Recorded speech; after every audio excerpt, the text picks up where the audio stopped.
What's going on? For my story, do you know if I could get some footage from like a St. Louis station or something? I just started this producing class. Okay, I think I have my all A block together. Instead of just sitting in a classroom reading a book, you're actually thrown out there. It can be just a lot to deal with, a lot to handle. You're gonna be able to do 110, or is it gonna be one-on-one? Sometimes you look at the clock, oh, I have plenty of time. And then the next time you look up, you have barely any at all. KOMU-8 News at 10 starts now. From Studio 8A. It's important that you focus on every second because the second does make a difference. Anchors, we drop B5 and C4, 24 seconds heavy. I think that as far as how many students get jobs from once they graduate, I think that really shows that we are able to compete with professionals. For KOMU-8 News today, tomorrow morning, we'll watch. 3, 2. I think it'll make it. Even though it is rough, you will blood, sweat, tears, all that.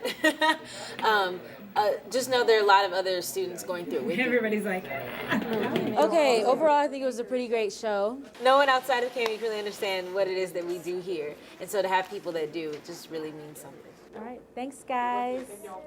Woo! I'll see if Jen has any ideas. She used to be an EP forever, so she'll... Hey, Jen, quick question for you.